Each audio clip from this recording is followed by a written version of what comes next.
দুই পাশে যতদূর চোখ যায় শুধুই সবুজের সমারোহ, আর সেই সবুজের বুক চিরে মাঝখান দিয়ে বয়ে চলেছে শিলাবতী নদী। বর্ষার জলে এই সময় নদী যেন ফিরে পেয়েছে তার পূর্ণতা। এই নদীর ওপরে গড়ে ওঠা সেতু পেরিয়েই আজ আমরা এগিয়ে যাব আমাদের গন্তব্যের পথে, বাঁকুড়ার সিমলাপালে। আজ আমরা ঘুরে দেখব বাঁকুড়ার সিমলাপাল, জানব এখানকার মানুষের জীবনযাত্রা, দেখব প্রাকৃতিক পরিবেশ, ঐতিহ্যবাহী রাজবাড়ি, জমজমাট বাজারহাট এবং সিমলাপালের আরও কিছু অজানা গল্প। তাই ভিডিওটি শুরু থেকে শেষ পর্যন্ত দেখুন, মাঝপথে স্কিপ করবেন না। আশা করি ভিডিওটি আপনাদের ভালো লাগবে। আপনার কাজ কি করা হয়? আমরা এখানে লোহার কাজ করি, মানে সব রকম লোহার যাবতীয় কাজ করা হয়। আচ্ছা, মানে কামারশালা। কামারশালা। আচ্ছা, কতদিন ধরে তাহলে এই পেশার সাথে যুক্ত? আমি মোটামুটি প্রায় 37 বছর। 37 বছর? না, 37 বছর ধরে এখানেই করছেন? হ্যাঁ, আগে বাড়ি করতাম, এখন এখানে হচ্ছে। আচ্ছা, আগে বাড়ি সব ছিল। আচ্ছা আচ্ছা। সিমলাপাল তো যথেষ্ট উন্নত জায়গা, একদম। তো এতটা উন্নত তো আগে ছিল না। না না, তাহলে এই যে চেঞ্জেস গুলো হয়েছে, এটা কত বছরের মধ্যে এই চেঞ্জেস গুলো এসছে? মোটামুটি ধরুন হয়ে গেল 18-20 বছর ধরুন ডেভেলপমেন্ট বেশি হয়েছে। 18-20 বছর। আচ্ছা, তারপরে মাওবাদী আসার পর থেকে আরো বেশি ডেভেলপমেন্ট হয়েছে, মানে 2000 কত বলো 2013-14 থেকে। তার আগে সিমলাপাল কেমন ছিল? মোটামুটি ছিল, বাজার ছিল ঠিকই, কিন্তু এত ডেভেলপমেন্ট থাকেনি আর কি। আচ্ছা, এখন প্রচুর লোকের জনসংখ্যা বেড়ে গেছে, চারদিকে পল্লী হয়ে গেছে। হ্যাঁ, আগে মাঠ ছিল, সব ফাঁকা মাঠ ছিল। আমাদের দেখায় খুব ফাঁকা মাঠ ছিল। আর এমনি মোটামুটি মার্কেট তো প্রচুর বড়। হ্যাঁ, মার্কেট মোটামুটি সবকিছুই পাওয়া যায় এখানে। সবকিছু অ্যাভেলেবেল, মানে আপনাদের কোনো কিছু কেনার জন্য বাইরে যাওয়া? না, বাইরে যেতে হয় না। আচ্ছা, আর এমনি কাজ কেমন চলছে কামারশালার? কাজ মানে আগের তুলনায় বেড়েছে না তুলনামূলক না, আমাদের কমেছে? কামারশালার কোনো অসুবিধা নেই। আমাদের কামারশালা 4টা ডিস্ট্রিক্ট নিয়ে কাজ হয়। আচ্ছা, প্রচুর বাইরের মানুষ আসে, আমার এখানে কাজকর্ম খুব ভালো হয়। আচ্ছা। আমার যেমন ওইটা একটা পুরো সিজন চলছে, খেজুর বাজার যে হেসো হয়, সেই হেসোর কাজ এখনো হবে। আচ্ছা, হ্যাঁ, এখন মোটামুটি আপনার ধরুন শ্রাবণ ভাদ্র আশ্বিন কার্তিক 4 মাস আমাদের অন্য কোনো কাজ করা যাবে। এখন হেসোর কাজ হবে শুধু। আচ্ছা। সিমলাপালের সব থেকে বড় উৎসব কি পালন করা হয়? সবথেকে বড় উৎসব দুর্গাপূজা। দুর্গাপূজা। আমাদের ইউটিউবের যদি কোনো দর্শক এই সিমলাপালে যদি কখনো ঘুরতে আসতে চায়, তাহলে বাঁকুড়া গোবিন্দনগর বাস স্ট্যান্ড থেকে কিভাবে আসবে, মানে কোন বাস ধরবে? ঝাড়গ্রাম মেদিনীপুর, যে গাড়িতে ঝাড়গ্রাম মেদিনীপুর যায় সেই গাড়িতে সিমলাপাল হয়ে যেতে হবে। আর এমনি এখানে চাষবাস কিরকম হয়? চাষবাসও প্রচুর আছে, চাষবাস ভালো হয়? প্রচুর চাষ হয় আমাদের এখানে, প্রচুর চাষ হয়, সব কিছু চাষ একদম। আচ্ছা, মানে ধান চাষ, আলু চাষ, সবজি চাষ, যত রকমের চাষ হয় সব চাষটাই আমাদের সিমলাপাল ব্লকের মধ্যে সবটাই হয়।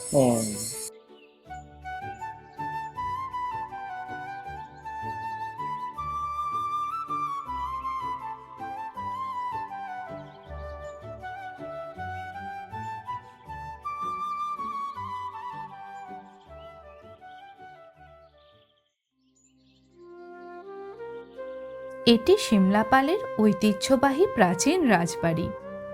সময়ের সঙ্গে রাজকীয় সেই জৌলুস আজ আর নেই। চারপাশে ছড়িয়ে রয়েছে অতীতের ধ্বংসাবশেষ। তবুও এই রাজবাড়ির প্রতিটি ইট, প্রতিটি দেওয়াল যেন আজও বহন করে চলেছে এক সুদূর অতীতের গল্প। এখনও রয়েছে প্রাচীন কাছারি বাড়ি ও রাজপরিবারের একাধিক মন্দির। সময়ের স্রোতে অনেক কিছু বদলে গেলেও এই স্থাপত্যগুলি আজও নীরবে আগলে রেখেছে সিমলাপালের অতীতের স্মৃতি ও ইতিহাস।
সিমলাপাল মদনমোহন উচ্চ বিদ্যালয়।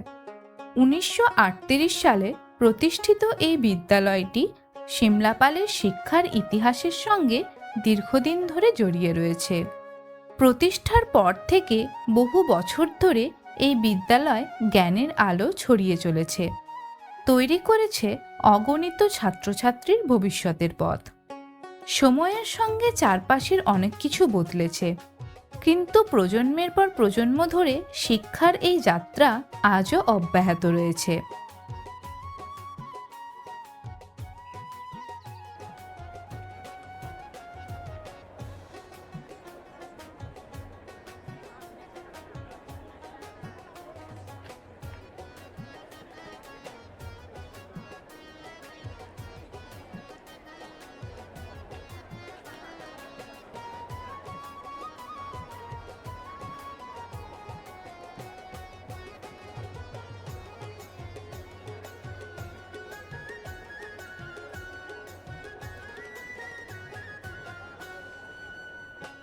আপনার কাছে কি কি ধরনের পান আছে কাকা? 3-4 রকমের আছে তো। এটি 40 টাকা, এটি 30 টাকা, আচ্ছা এটি 20 টাকা। আচ্ছা, এই সাইডেরটা? ওইটাই বস করাইছি, 40 টাকা সাইডটাই বস করাইছি। তো এই পানগুলো কোথা থেকে আনা হয় এগুলো? চালাংরা, তো এখানে যত কটা পান আছে সব তালডাংরা থেকে এসেছে। কি নাম এই পানটার? বাংলা পাতা। এখানে সাধারণত ওই বাংলা পাতিটাই চাষ হয় নাকি? আর সেল কেমন হচ্ছে পানের? সেল নাই এখন, সেল কমে গেছে আগের থেকে? মোটামুটি আগে তাও কিরকম সেল হতো? সেল শীতকালটার সময় বেশি। শীতকালের সময় বেশি, মানে মানুষ পান খাওয়া কমিয়ে দিচ্ছে না? এখন অনেক কমা দিয়ে পান খাওয়া। আপনার বাড়ি তাহলে এখানে সিমলাপালেই তো? না, বাগা খুলে। আচ্ছা, কত দূর এখান থেকে? এখানে জঙ্গল পেরে 2 কিলোমিটার পেরিয়ে। আচ্ছা, তাহলে এখানে দোকান দেওয়ার জন্য কত সকালে আসতে হয় আপনাকে? আমরা 8টায় বসি, কটা পর্যন্ত থাকেন? 1টা পর্যন্ত। তার মধ্যে যা সেল হলো, না হলে সব গুটিয়ে নিয়ে চলে যেতে হয়। এই পান তো মনে হয় একদিনের বেশি স্টোর করাও যায় না, যায় না? তাহলে তো সেল না হলে তো অনেক লস হয়ে যাবে। আর এই তালডাংরা থেকে যে পানটা আসে ওটা পাইকাররা দিতে আসে নাকি? চাষিরা।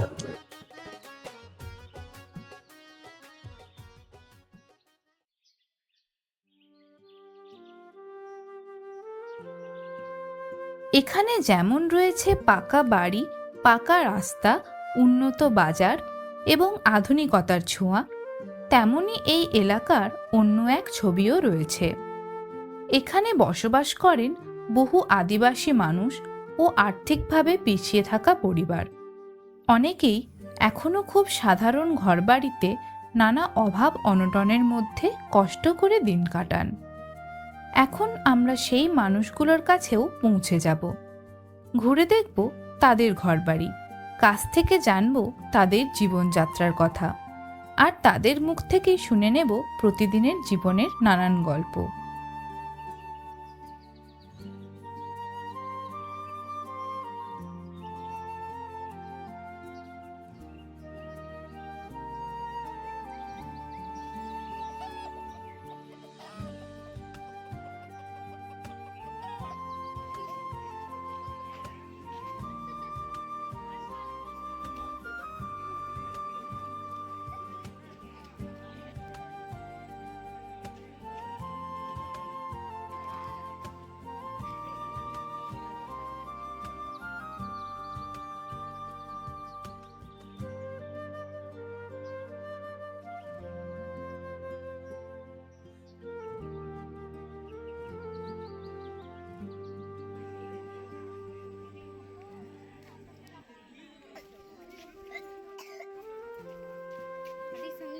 আপনাদের এখানে তো দেখলাম বেশিরভাগই সব মাটির বাড়ি। হ্যাঁ হ্যাঁ, বর্ষার দিনে তো খুবই অসুবিধা হবে। অসুবিধা মানে গরিব লোক, আদিবাসী এমনি তো গরিব, তো আপনারা জানেন তো, সবই জানেন যে এমনি খাটে খাওয়া মানুষ আদিবাসীরা। এখনো কোনো তিরপল এখনো দেওয়া হয়নি। কি করেন তাহলে আপনারা? আর কাজ আর চাষবাস করে লোকের কাজে যায়, আর আমার তো সেরকম পুঁজিপাতি নেই তো। আর এমনি চাষবাস কেমন হচ্ছে এবারে? চাষবাস তো এই বর্ষাটা আপনারা দেখতে পাচ্ছেন, সেদিকে আমার জমি জায়গাও নেই, লোকের খেটে খুঁটে খায়।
মাটির বাড়িগুলো দেখতে বেশ সুন্দর, একেবারে গ্রামের সেই চেনা রূপ।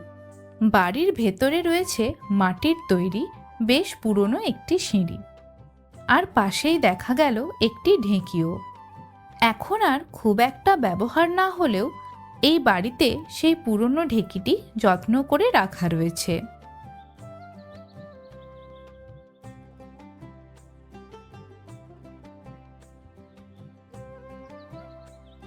আপনার নাম কি কাকু?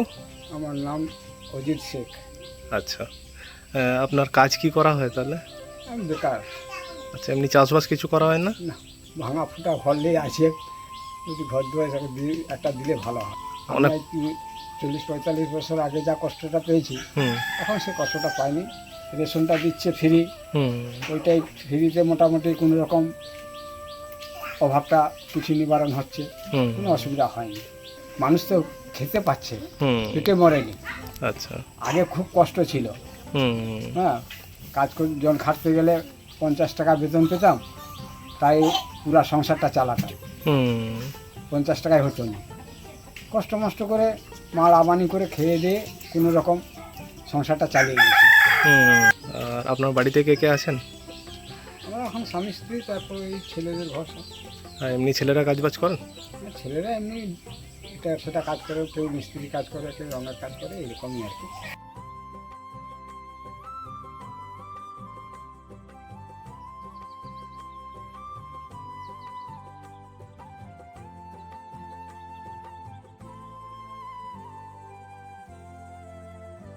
কোন কোন ক্লাসে পড়ো তোমরা? আমি ক্লাস 4-এ। আচ্ছা, পড়াশোনা করতে ভালো লাগে? কি বেশি ভালো লাগে, পড়াশোনা করতে না খেলাধুলা করতে? পড়াশোনা, খেলাধুলা। দুটোই। কি খেলা খেলো? যেমন? Football, cricket, kabaddi. বাহ, আর তোমরা? আমরা তোমরাও একই খেলাই খেলো? কিতকিত খেলো না? সবই। আচ্ছা, যে বড় হয়ে কি হতে মন করে তোমাদের? বলো, যার যেটা হতে মন করে। ভাগ্যের ব্যাপার। তাও ইচ্ছে করে কিছু, যে মাস্টার হব বা ইঞ্জিনিয়ার হব, মন করে তোমাদের? এমনি ঘরে চাষবাস করে সবাই? ফোন চালাতে ভালো লাগে? এমনি খেলাধুলা করতে বেশি ভালো লাগে না ফোনে গেম খেলতে বেশি ভালো লাগে? খেলাধুলা ফোনের থেকেও? বাহ।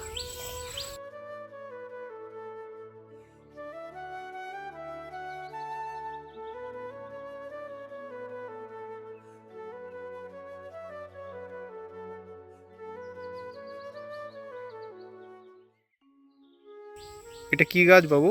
তুত গাছ। তুত গাছ? আচ্ছা, তুত মানে কি হয় এটা দিয়ে? এইটা মানে একটা ফল বটে আর কি। আচ্ছা, মানে এমনি খাবার জিনিস না? খাওয়া জিনিস। খাবার। হুম। আচ্ছা, তো এই ফলটা কত বড় হয়? এই তোমার 1 আঙুলের থেকে একটু ছোট হয়। আচ্ছা, ফলটা আছে এখন গাছে? না, মানে ছোট ফুল ধরেছে। ফুল ধরেছে, ফুলটা দেখানো যাবে? হ্যাঁ, দেখো। এই যে তোমার এই যে এখানে ধরেছে, এই যে। আচ্ছা, এটা তাহলে এখন ফুল অবস্থায় আছে। হুম। তো এটা ফল হতে কতদিন লাগে? ওই তোমার 1 মাস 1.5 মাস লেগে যাবে। 1 মাস 1.5 মাস। হুম। আর যখন এই ফলটা পাকে তখন কি কালার হয়? কালো হয়ে যায়। আর এমনি খেলে এটা কোনো ক্ষতি করে না তো? না না। এই গাছটা তো সচরাচর কোথাও দেখতে পাওয়া যায় না। না, এই গাছটা কোথাও হয়নি। তো কোথা থেকে বীজটা আনা হয়েছে এটা? রোড চন্দ্রকোনা। কত বছর হয়েছে গাছটা লাগানো? ওই 1 বছর। 1 বছর। 1 বছর? 1 বছরের মধ্যে তাহলে অনেক বড় হয়ে গেছে। হুম। আর এই গাছগুলো তো অনেক বড়ও হয় মনে হয়। হ্যাঁ। মানে কোন ক্লাসে পড়ো? 8। 8। আচ্ছা, স্কুল যেতে ভালো লাগে তো? হ্যাঁ। যাওনি আজকে স্কুল?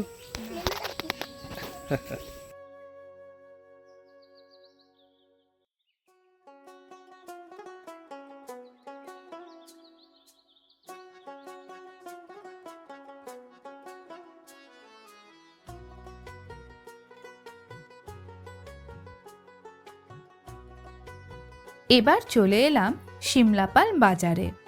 এখানে ঢুকলেই চোখে পড়বে একের পর এক দোকান।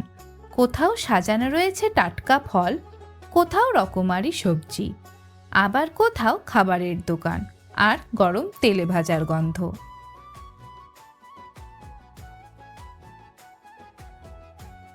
স্থানীয় মানুষের নিত্যদিনের প্রয়োজন মেটানোর জন্য এই বাজারে প্রায় সব কিছুই পাওয়া যায়।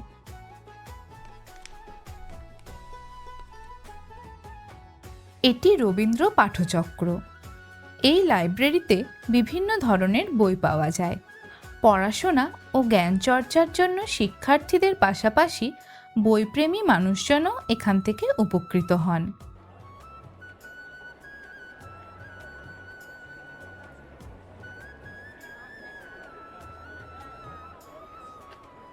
এখন চলে এসেছি শিমলাপাল ব্লক প্রাথমিক স্বাস্থ্যকেন্দ্রে। এলাকার সাধারণ মানুষের চিকিৎসা ও প্রাথমিক স্বাস্থ্য পরিষেবার জন্য এই স্বাস্থ্যকেন্দ্রটি গুরুত্বপূর্ণ ভূমিকা পালন করে। আশেপাশের গ্রামের মানুষজনও বিভিন্ন প্রয়োজনে এখানে চিকিৎসা পরিষেবা নিতে আসেন।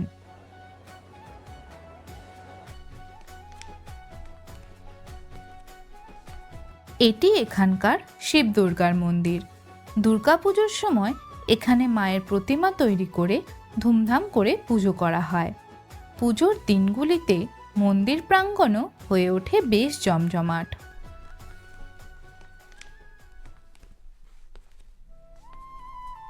বর্ষায় শিলাবতী নদীকে যেমন অপরূপ সুন্দর দেখাচ্ছে, তেমনি অতিরিক্ত বৃষ্টিতে এই সুন্দর নদী ভয়ঙ্কর রূপ ধারণ করে। নদীর জল বেড়ে আশেপাশের এলাকা প্লাবিত হলে বন্যার সম্মুখীন হতে হয় এখানকার মানুষজনকে। জল বাড়ার সঙ্গে সঙ্গে ব্যাহত হয় স্বাভাবিক জীবনযাত্রা, ডুবে যায় ঘরবাড়ি, সমস্যায় পড়তে হয় যাতায়াত থেকে শুরু করে দৈনন্দিন নানা প্রয়োজনেও। প্রকৃতির এই দুই রূপ, সৌন্দর্য আর ভয়, দুটোই খুব কাছ থেকে অনুভব করেন এখানকার মানুষ। এবার তাই তাদের মুখ থেকেই শুনে নেব বর্ষায় নদীর জল বেড়ে বন্যা হলে ঠিক কী কী সমস্যার মুখোমুখি হতে হয় তাদের, আর সেই কঠিন সময়টা তারা কিভাবে কাটান। এখানে তাহলে যতগুলো ঘর দেখা যাচ্ছে সবই নদীর পাড়েই ঘর। তো এখানে ঘরগুলো কতদিন হয়েছে তাও বানানো? বানানো ধরুন আজ যেমন করে প্রায় 30-40 বছর ধরে 30-40 বছর ধরে বাড়িগুলো আছে। আচ্ছা, আর এই বর্ষাকালে প্রচুর বৃষ্টি হলে তো নদীতে বলছেন বান আসে। বান আছে মানে একবার কি মানে এই জায়গা পর্যন্ত জল চলে আসে এই জায়গা পর্যন্ত। তাহলে তো যে কোনো সময় বাড়ি ধসে পড়তে পারে। তখন কি মানে মানুষ এখানে সব ভয় ভয় থাকে যে ভাই তাই তো রাতে ভিতরে বাড়ি ভাঙিয়ে যাবে, কিন্তু মানুষ ভয় করে। মানুষ উড়ি সব উপর দিয়ে ডাকাতি চলে যায়। এর আগে এরকম কখনো হয়েছে যে বান এসে পরে ঘর বাড়ি ভেঙে গেছে? আচ্ছা, আসলে আমরা তো এখন তো একটা কাঁচা বাড়ির কারণে সব তো পাকা বাড়ি হয়ে আসছে, এই কারণের জন্য মানে একটু যদিও একটু মানে মানুষের একটু মানে নিজেদের মানে মনে একটু সাহস মানে বাড়িটা টিকে যেতে পারে যদি না মাটির ধস না ধস খেয়ে যায়। কিন্তু নদীতে যেভাবে ধস খাচ্ছে এবার প্রতি বছর তাহলে একটু একটু করে নদী ধস খেয়ে নেমে যাচ্ছে, তাহলে তো এটা খুবই তো রিস্কি ব্যাপার। বন্যা হলে আমরা আতঙ্কের মধ্যে থাকি। ঘাসটা বেশি খায় প্রত্যেক বছর, আমরা 20,000 থেকে 60 করে চলে যায়। আপনি এখন যেটা দেখে এলেন তার থেকে 8 বছর অনেকটাই বেশি ছিল, কিন্তু কত বছরে আর এই বছর এই যে গেল বন্যাটার সময় আরো 40-60 চলে গেল। কিন্তু তাহলে এটা সলিউশন মানে কি করা যেতে পারে? আমরা চাইছি সরকারের কাছে আমরা অনুরোধ করে বলছি যাতে করে আমাদের নদীর পাড় পাকাপোক্ত হয়ে বাঁধিয়ে দেওয়া হোক। তাহলে আমাদের এই যে এত নদীর পাড়ের ধারে যে এত বসতি আছে এই সব মানুষগুলো সব ঘর বাড়িগুলো সব বেঁচে যায়। মানে আমাদের এই মাঝটুকু এই এলাকাটুকু পাড় বাঁধানো হয় না, বাদবাকি চারদিকে সব পাড় বাঁধানো হয়েছে, শুধু আমাদের এখানটা শুধু বাকি আছে। মানে তাহলে আমরা চাই যাতে করে যে পুরো নদীর পুরো পাড়টা যদি পাকাপোক্ত হয়ে বাঁধা দেওয়া হোক।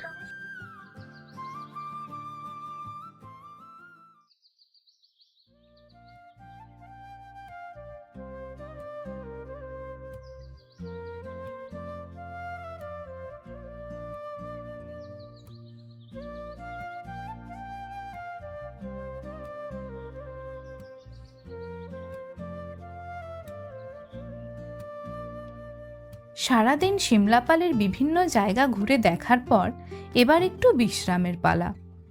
চলে এলাম বাজারেরই একটি হোটেলে দুপুরের খাবার খেতে। সারাদিন ঘোরাঘুরির পর এখানে পেট ভরে দুপুরের খাবারটাও বেশ ভালোই লাগলো। এই হোটেলে খাবারের স্বাদ ও মান সত্যিই বেশ ভালো।